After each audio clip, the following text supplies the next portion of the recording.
Hey everyone. Okay, so in today's video, we're talking about this. I'm going to challenge you on what is your secondary gain for staying stuck in the old story, staying stuck in the old version of you, in the old mindset, the old limiting beliefs of you, and the reality that you don't want, whether it's specific person, money, career, weight. Sorry, Masha's in the background playing, or all of the above. So stay tuned. We're going to talk about this.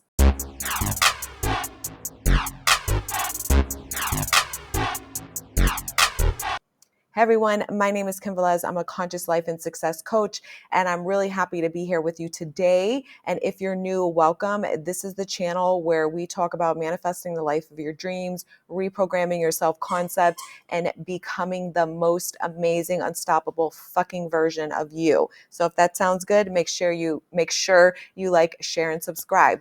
Okay, so before I dive in, I do have my 6-week Goddess in Love launch that I'm in the middle of. This is where you get live coaching with me for 6 weeks straight. This is all about self-concept with SP, manifesting your specific person back. And if you want someone new, you can join too, because I'll support you in that, as well as, recreating the story of your SP, your love interest, focusing on the new relationship, and all of the above. Details can be found by clicking the link below. Last time I'm doing this live, and I only have 40 spots available, and we're already selling them like fucking hotcakes. So if you want in, I suggest you sign up now. If you have questions, just shoot us an email. But if you click the link, you can read all about it: dates, times, price, payment plans, week by week, what we actually cover. You'll have access to the replays.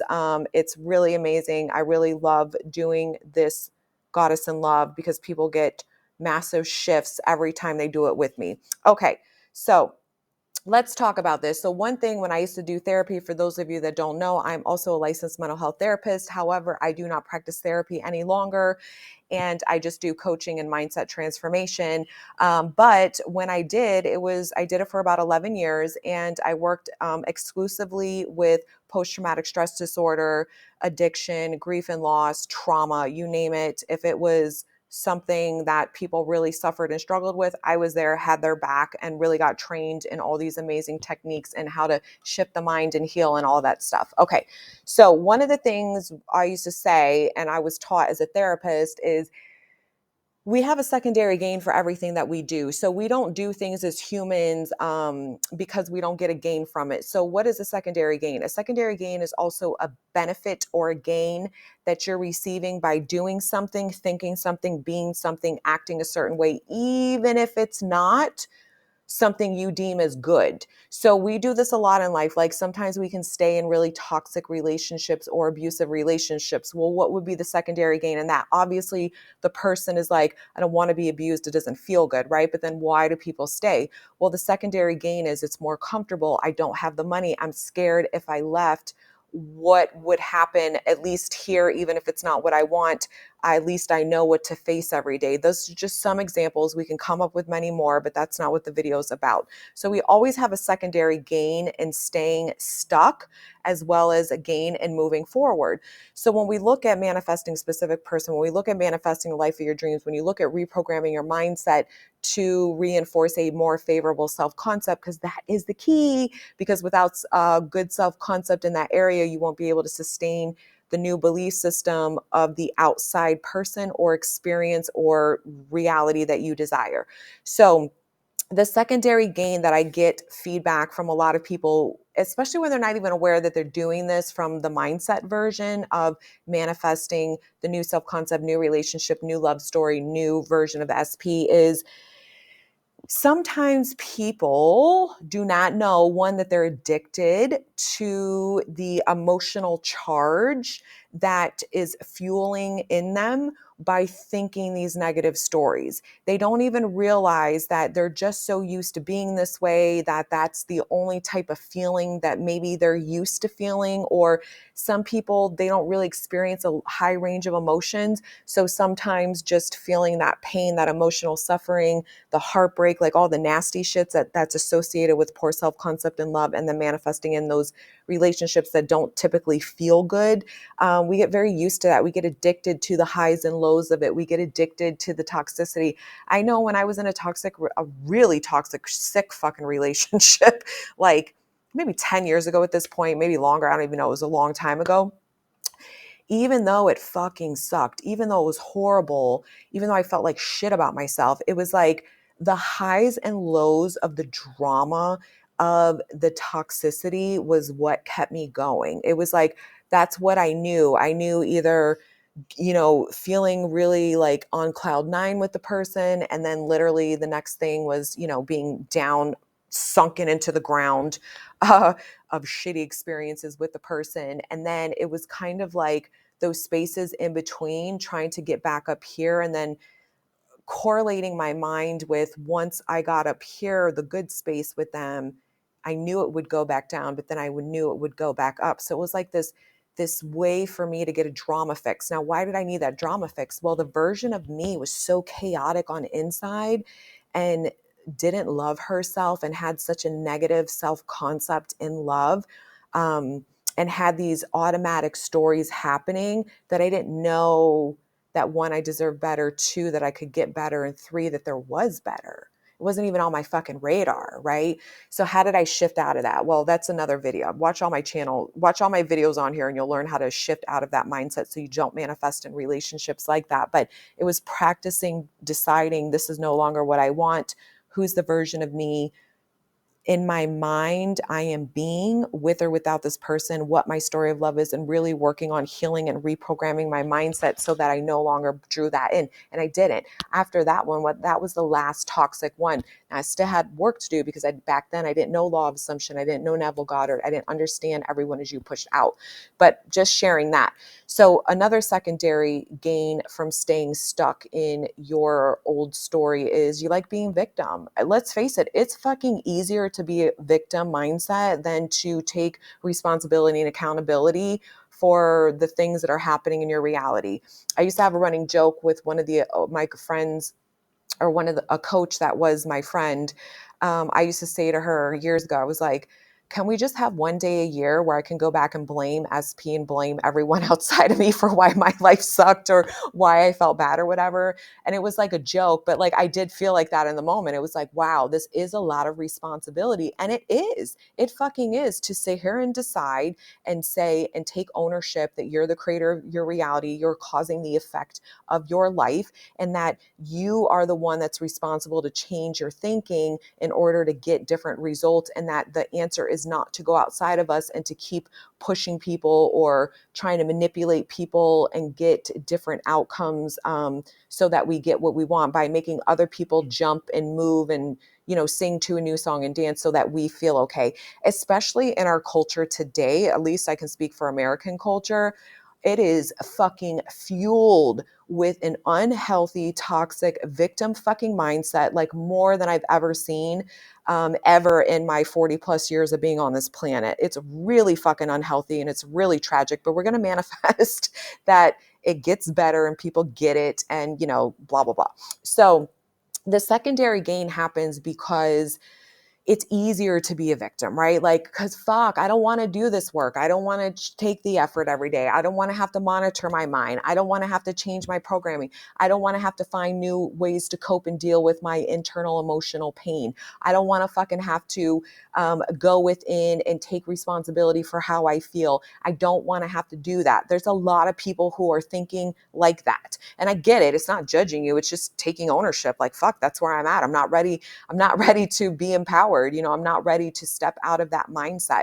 It's easier to blame others. It's easier to say, you're the fucking asshole. And because you keep doing this, that's why I feel this way. When in reality, no, it's not. One, nobody's telling you to stay involved with that version of someone. But if you choose to stay involved with a version of someone who's doing things that are hurtful and disrespectful, emotional, and on many other levels, that is 100% you. Because as an adult, you can literally you can block the person, you can never speak to them again, you can fucking separate yourself and implement boundaries where this person, you are not engaging with that unhealthy version of someone. If you continue to do so, then that is 100% your choice. You are not a child where you don't have, the privilege or the capability of going out on your own, So this is where we have to take ownership. And a lot of people don't want to do this. I mean, I get it all the time, comments and, years of doing this, especially because I do it with the world now and I have hundreds of thousands of people watching. So I get thousands and thousands of comments. There's always certain people, not a lot,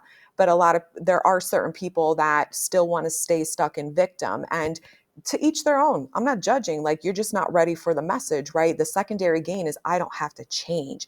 I don't have to do anything different. I can just keep waking up and living the same life every day, still expecting everybody else to change.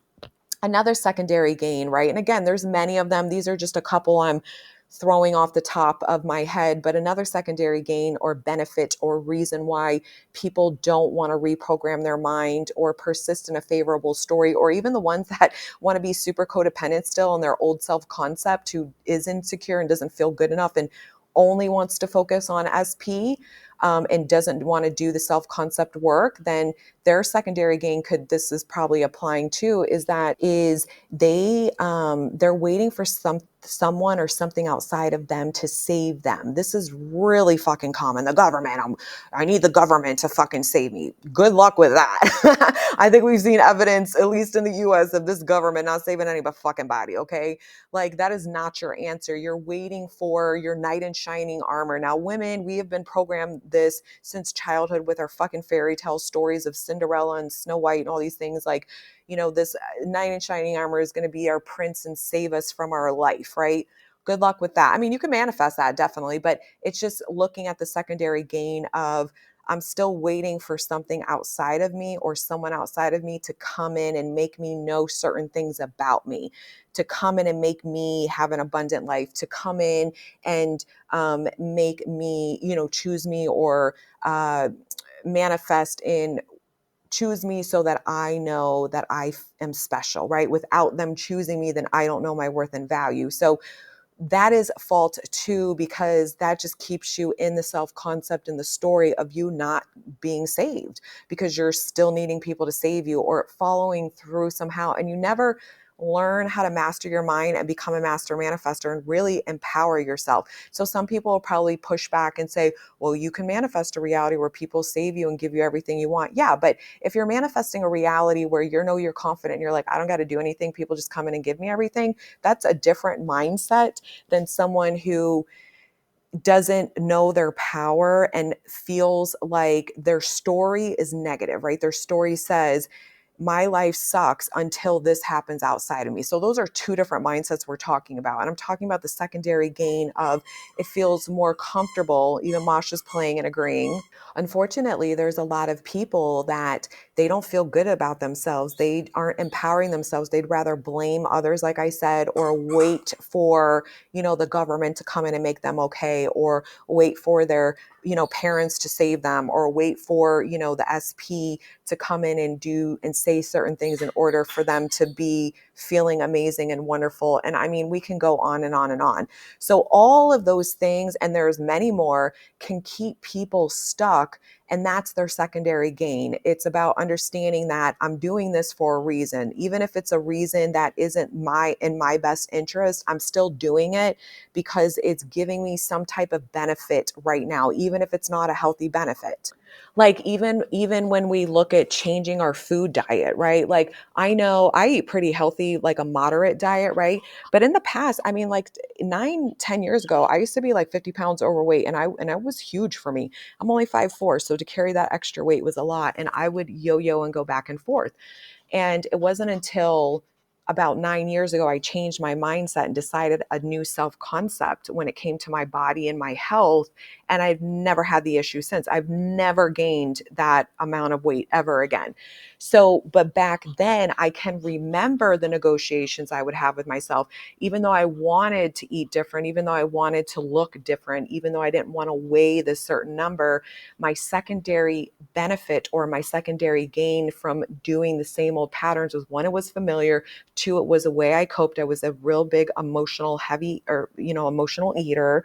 So that was my coping mechanism, and I wasn't ready to give it up. I didn't want to feel uncomfortable to give it up. So I'd rather feel the uncomfortability that I knew of having this extra weight because it felt very uncomfortable in my body, especially living in South Florida in the fucking heat. To carry that weight, I was dying.